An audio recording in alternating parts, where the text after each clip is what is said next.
Hi friends, welcome to rhythm of love sky queen. ఈరోజు story చెప్పుకుందాం. నీకోసం story.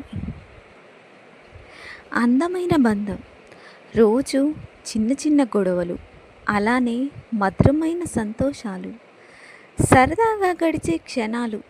పగలు ఎంత తగులైనా రాత్రి అయ్యేసరికి ఒకరి కౌగిల్లో ఒకరు ఒదిగిపోయే ఆ ప్రేమ, ఆ అనుబంధం, కలలతో నిండిన ఆ ఇంటి లోగిలి.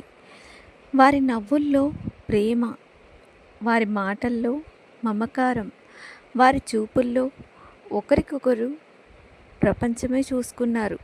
అయితే ఈ అందమైన ప్రపంచంలోకి ఒక అడుగు, ఒక అనుకోని వ్యక్తి వచ్చి వారి మధ్య స్నేహం సందేహాల విత్తనం వేసి ప్రేమ పునాదులనే కదిలించడానికి ప్రయత్నిస్తే ఆ ఇంటి ఇల్లాలు ఊరుకుంటుందా మరి? తన కలల లోగిల్ని చెరిపేస్తే సహిస్తుందా? ఏం చేసిందో చూద్దాం. ఆ ఇంటి ఇల్లాలు తన ప్రేమను, తన బంధాన్ని కాపాడుకునే అమ్మాయి మాత్రమే కాదు, అవసరమైతే యోధురాలు కూడా. తెలివితో, ధైర్యంతో ఆ మాయను ఛేదించి శూర్పణఖలా వచ్చిన ఆ అపశకునాన్ని ముక్కు చెవులు పీకినట్లు గట్టిగా ఎదురిచ్చి తన ఇల్లు, తన ప్రేమ, తన బంధం మళ్ళీ తన చేతుల్లోనే నిలబెట్టుకుంది. ఇది ఒక ప్రేమ కథ కాదు, ఇది ఒక బంధం కోసం చేసిన పోరాటం. అలాంటి పోరాటాన్ని మనం చూడాలి అనుకుంటే నీకోసం స్టోరీ ఫస్ట్ ఎపిసోడ్ వినాల్సిందే. ఉదయం 6 గంటలు. వెన్నెల మిగిలిన కాంతి కిటికీ గుండా లోపలికి జారుతూ గది నిండుతుంది. బయట పక్షుల కిలకిలారావం, లోపల మాత్రం ఒక ప్రశాంతమైన ప్రేమ. హర్ష మహితని చుట్టుకొని పడుకొని ఉన్నాడు.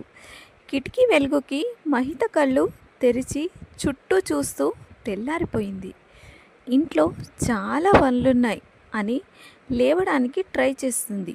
కానీ హర్ష చేతుల్లో బందీగా ఉంది. ఎలా అనుకొని నెమ్మదిగా హర్ష ముఖంలోకి చూసింది మహిత.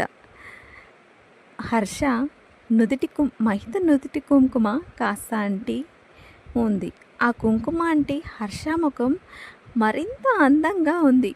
చూస్తూనే ఉండాలి అనిపించేంత అందమైన ముఖం. ఆ ముఖం చూస్తూనే ఇంట్లో బామ్మ చెప్పిన మాటలు గుర్తొచ్చేస్తాయి.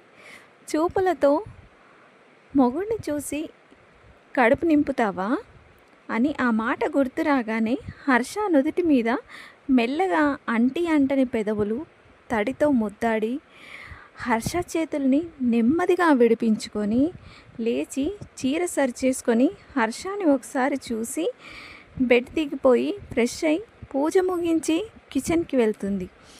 జుట్టు కొంచెం తడిగా నీళ్లు కారుతూ ఉంది. ముఖం మీద నిద్ర మిగిలి ఉంది. కానీ కళ్ళలో మాత్రం ఒక సంతోషం. గ్యాస్ మీద పాలు పెట్టి కాఫీ తయారు చేస్తూ మహిత చిన్నగా నవ్వుతూ ఇప్పుడే లేవడనుకుంటా అని టైం చూసింది. ఇంకా లేవడులే అని అనుకుంటూ కాఫీ తయారు చేస్తుంది. కానీ కాఫీ స్మెల్కి హర్ష వచ్చేస్తాడు అని మనసులో అనుకుంటూ ఉంది. అయినా కానీ సందేహంతో 2 కప్పుల్లో కాఫీ పోసింది. అంతలో వెనక నుంచి హర్ష నెమ్మదిగా దగ్గరికి వచ్చి ఆమె నడుం చుట్టూ చేతులు వేసి హత్తుకుంటాడు. మహిత ఒక్కసారిగా ఉలిక్కి పడుతుంది.